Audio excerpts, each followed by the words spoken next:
नमस्कार विद्यार्थियों, study 29 academy के एक और नए वीडियो में आप सभी का स्वागत है। आज हम प्रारंभिक शिक्षा पूर्णता प्रमाण पत्र परीक्षा 2021 इसका नमूना प्रश्न पत्र हल करेंगे, जो विज्ञान विषय का है और कक्षा 8 के लिए है। यह नमूना प्रश्न पत्र राजस्थान शिक्षा विभाग द्वारा जारी किया गया है, जिसके आधार पर आपकी वार्षिक परीक्षा का पेपर आएगा। तो इसमें समय है आपके 2.5 घंटे का और कुल अंक है वो 50 होंगे। इस प्रश्न पत्र को पूरा समझने के लिए वीडियो को शुरू से लेकर अंत तक देखें और अपना कोई सुझाव हो तो कमेंट बॉक्स में जरूर लिखें। नोट: प्रश्न संख्या 1 से 11 तक प्रत्येक प्रश्न 1 अंक का है। पहला प्रश्न है, एक स्थान पर एक ही प्रकार के पौधों को बड़ी मात्रा में उगाए जाने वाले पौधों को कहते हैं। तो ऑप्शन है हमारे पास फसल, बीज, खरपतवार, कृषि पद्धति। इसका सही उत्तर हो जाएगा फसल। तो ऑप्शन आ जाएगा। दूसरा प्रश्न, उचित समय एवं अंतराल पर फसल को जल देना कहलाता है। तो उचित समय व अंतराल पर जब हम फसल को जल देते हैं तो सिंचाई कहलाएगा। तो ऑप्शन में आ जाएगा ब। तीसरा प्रश्न, निम्नलिखित में से किसको पीटकर पतली चादर में परिवर्तित किया जा सकता है। इसका सही उत्तर होगा जिंक। तो ऑप्शन में आ जाएगा चौथा प्रश्न, रेड डाटा बुक में किसका रिकॉर्ड रहता है। तो रेड डाटा बुक में संकटापन्न स्पीशीज का रिकॉर्ड रहता है। तो ऑप्शन आ जाएगा ब। पांचवा प्रश्न, एक टेडपोल जिस प्रक्रम द्वारा वयस्क में विकसित होता है वह है। इसका सही उत्तर होगा ब, कायांतरण। छठा प्रश्न, मानव कर्ण के लिए श्रव्यता का प्रास है, यानी कितने हर्ष से कितने हर्ष तक की जो ध्वनि है उसको मानव कर्ण है वो सुन सकता है। तो इसका ऑप्शन होगा 20 से 20,000 हर्ट्ज तक। ऑप्शन में आ जाएगा। सातवां प्रश्न, में से विद्युत का सुचालक पदार्थ है। तो विद्युत का सुचालक पदार्थ होगा कॉपर, यानी तांबा है वो विद्युत का सुचालक होगा। आठवां प्रश्न, निम्नलिखित में से किसे घर्षण द्वारा आसानी से आवेशित नहीं किया जा सकता।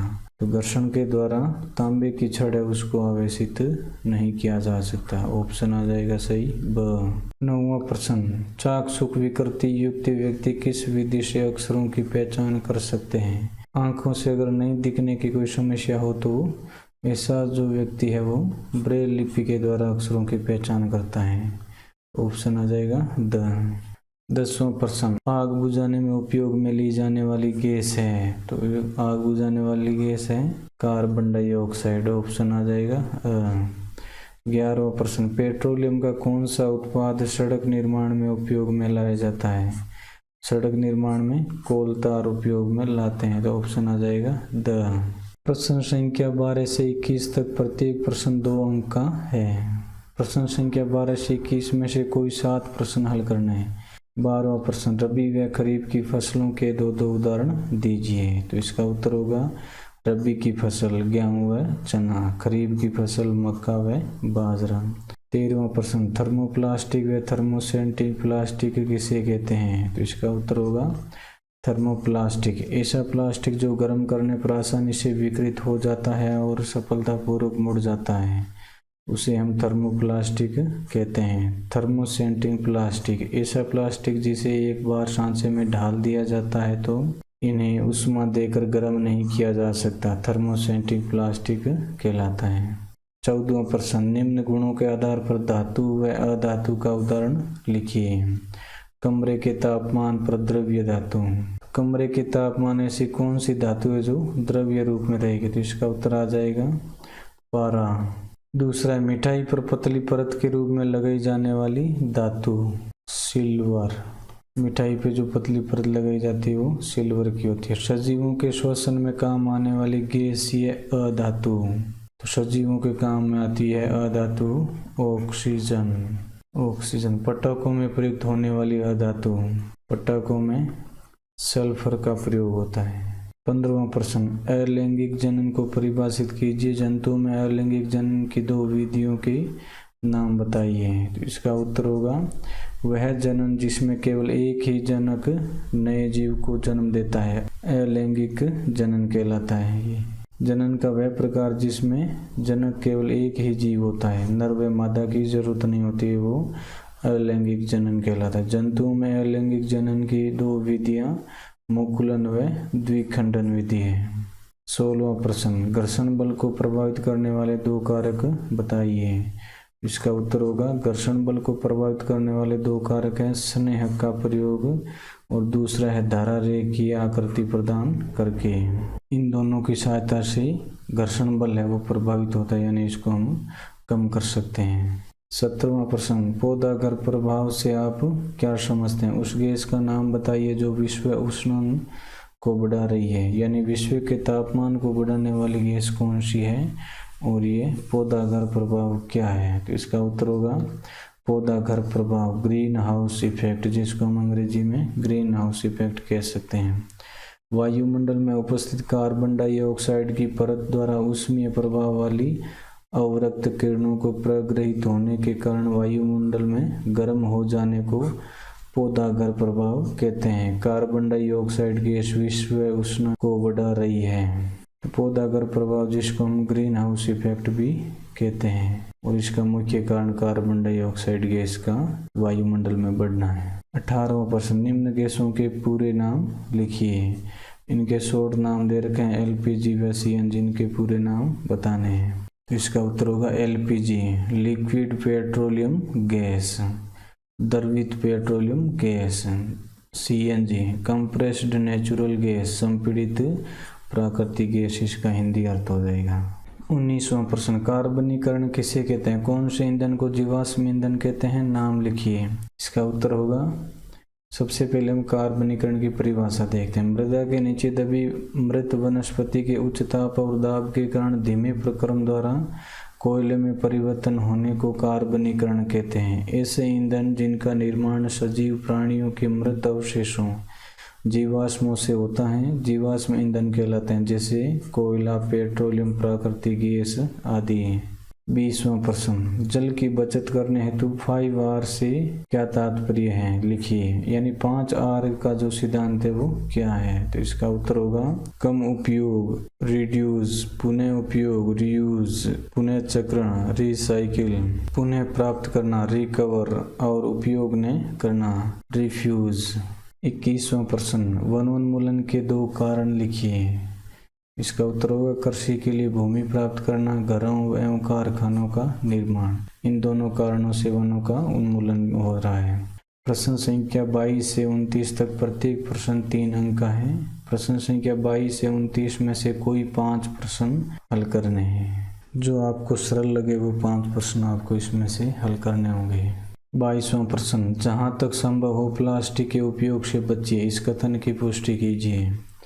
इसका उत्तर होगा प्लास्टिक हमारे दैनिक जीवन में बहुत उपयोगी होते हुए भी पर्यावरण हितैषी नहीं है। यह न तो जल्दी जलकर नष्ट होता है और न ही प्राकृतिक जीवाणुओं द्वारा आसानी से अपघटित होता है। जलाने पर यह भारी मात्रा में विषैली धूम उत्सर्जित कर पर्यावरण प्रदूषित करता है। लापरवाही से इधर उधर फेंकी गई पॉलीथीन की थैलियाँ नालियों को रोक देती हैं। कभी कभी हम बहुत अधिक लापरवाही दिखाते हैं और चिप्स, बिस्कुट और अन्य खाद्य पदार्थों के रेपर सड़क पर, उद्यान अथवा पिकनिक के स्थानों पर फेंक देते हैं। खाद्य अपशिष्ट खाने के प्रक्रम में पशु पॉलीथीन की थैलियाँ और खाद्य रेपर भी निगल जाते हैं। जब हम ये चीज़ें खाते हैं तो जो खाद्य अपशिष्ट यानी कुछ चीज़ें बच जाती है, उनको खाने के उद्देश्य से जब पशु चरते हैं तो साथ में पॉलीथीन की थैलियाँ और खाद्य रेपर भी निकल लेते हैं। ये प्लास्टिक पदार्थ इन पशुओं के श्वसन तंत्र में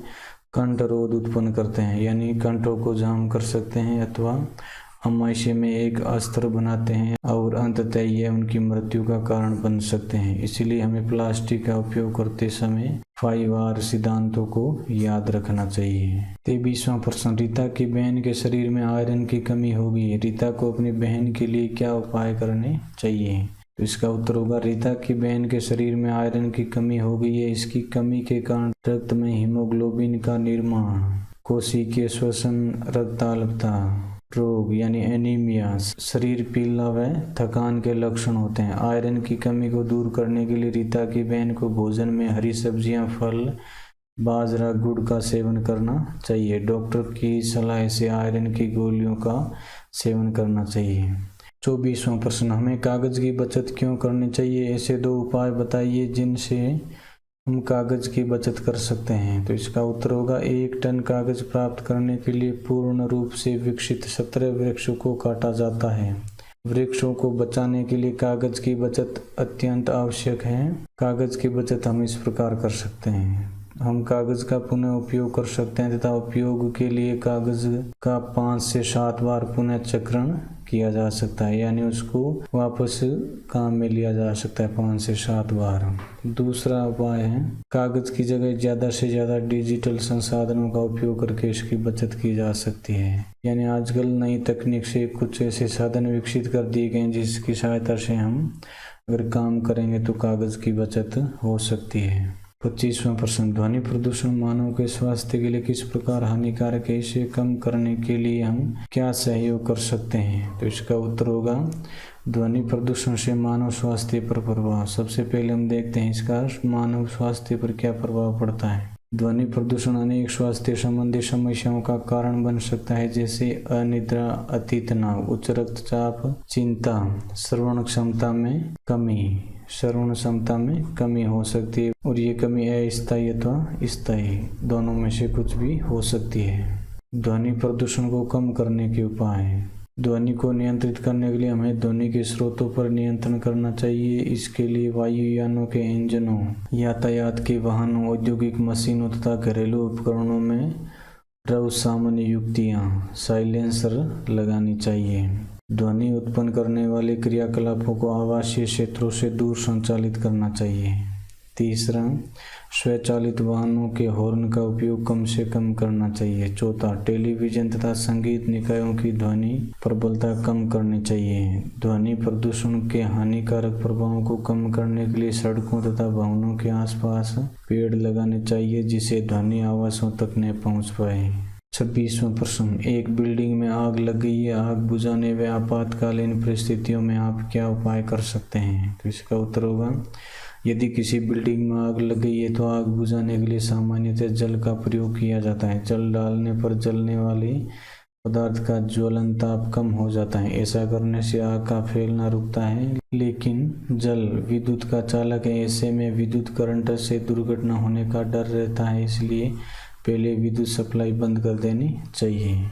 यानी आग के स्थान पर अगर विद्युत का चालन हो रहा है तो वहां पर जल छिड़कने से हानि की संभावना भी हो सकती है। बिल्डिंग में तेल या पेट्रोल में आग लगी हो तो जल से नहीं बुझा सकते हैं। जल तेल से भारी होता है, अतः तेल में लगी आग में जल डालने पर जल नीचे चला जाता है और तेल ऊपर तैरता हुआ जलता रहता है। अतः जल के स्थान पर कार्बन डाइऑक्साइड गैस का प्रयोग करते हैं जो ऑक्सीजन से भारी होने के कारण आग को एक कंबल की तरह आवरण का रूप प्रदान करती है। अगर तेल या पेट्रोल जैसे तरल पदार्थ जल रहे हों तो हमें कार्बन डाइऑक्साइड गैस का प्रयोग करते हुए उस आग को बुझाना पड़ेगा। 27वां प्रश्न, सीएनजी व एलपीजी का ईंधन के रूप में उपयोग करने से क्या क्या लाभ हैं? तो इसका उत्तर होगा सीएनजी व एलपीजी का ईंधन के रूप में उपयोग के लाभ। इनका उष्णीय मान उच्च होता है, इनको आसानी से भंडारित किया जा सकता है, जलाने पर अपशिष्ट पदार्थ नहीं बचता है, इनके जलने पर कोई विषैली गैस उत्पन्न नहीं होती है और इनका ज्वलनांक कम होता है। 28वां प्रश्न, व्यक्तिगत स्तर पर आप जल प्रदूषण को कम करने के लिए क्या उपाय कर सकते हैं? कोई 3 उपाय लिखिए। इसका उत्तर होगा जल प्रदूषण को कम करने के उपाय। उद्योगों से निकलने वाले जहरीले अपशिष्ट पदार्थों एवं गर्म जल को जलाशयों, नदियों तथा समुद्रों में नहीं गिराना चाहिए। कीटनाशकों का प्रयोग करते समय ध्यान रखना चाहिए कि उस खेत का जल पीने वाले जल स्रोतों में बह कर न जाए। उद्योगों के अपशिष्ट पदार्थों को उपचारित करके ही नदियों में गिराया जाना चाहिए। इन सब उपायों से हम जल प्रदूषण को कम कर सकते हैं। 29वां प्रश्न, सर्दियों में स्वेटर उतारते समय चट चट की ध्वनि सुनाई देती है, व्याख्या कीजिए। उत्तर होगा इसका घर्षण के कारण स्वेटर उतारते समय आवेशित हो जाता है। इन आवेशों के एक दूसरे के संपर्क में आने से आकर्षण अथवा प्रतिकर्षण के कारण चट चट की ध्वनि सुनाई देती है, साथ ही चिंगारी भी दिखाई देती है। नोट, प्रश्न संख्या 30 से 33 तक प्रत्येक प्रश्न 5 अंक हैं। प्रत्येक प्रश्न में चित्र 2.5 अंक का है। प्रश्न संख्या 30 से 33 में से कोई 2 प्रश्न हल करने हैं। तो 30वां प्रश्न है, एक मच्छर अपने पंखों को 500 कंपन प्रति सेकंड की औसत दर से कंपित करके ध्वनि उत्पन्न करता है। कंपन का आवर्तकाल कितना है? उसके अलावा मानव कर्ण की संरचना का नामांकित चित्र बनाइए। तो इसका उत्तर होगा दिया है हमारे को आवर्ती 500 कंपन प्रति सेकंड बराबर 500 हर्ट्ज। 500 कंपन हमारे को दे रखा है जो 500 हर्ट्ज के बराबर होगा। हमें पता है कंपन का आवर्तकाल बराबर 1/आवृत्ति, तो 1/आवृत्ति होगी बराबर, जब 1 में 500 का भाग देंगे तो आ जाएगा 0.002। कंपन का आवर्तकाल, कंपन का आवर्तकाल होता है 2 × 10 - 3 है, अतः कंपन का आवर्तकाल होगा 2 × 10 - 3 s है। और ये हमारे कान का जो मानव कर्ण का चित्र है जिसमें आंतरिक कर्ण और कर्णपटल, ये इसको इस भाग को जूम करके बताया गया है। 31वां प्रश्न, क्या शुद्ध जल विद्युत का चालन करता है? यदि नहीं तो चालक बनाने के लिए हम क्या कर सकते हैं? जल में विद्युत धारा प्रभावित करने के प्रयोग का सचित्र वर्णन कीजिए। इसका उत्तर होगा शुद्ध जल विद्युत का चालन नहीं करता। शुद्ध जल को चालक बनाने के लिए अम्ल, क्षार या लवण को जल में मिलाकर उसका विलयन प्राप्त किया जाता है। यदि हम उसमें नमक, चीनी या कुछ बूंदे सल्फ्यूरिक अम्ल की मिला दें तो जल विद्युत का चालन करेगा।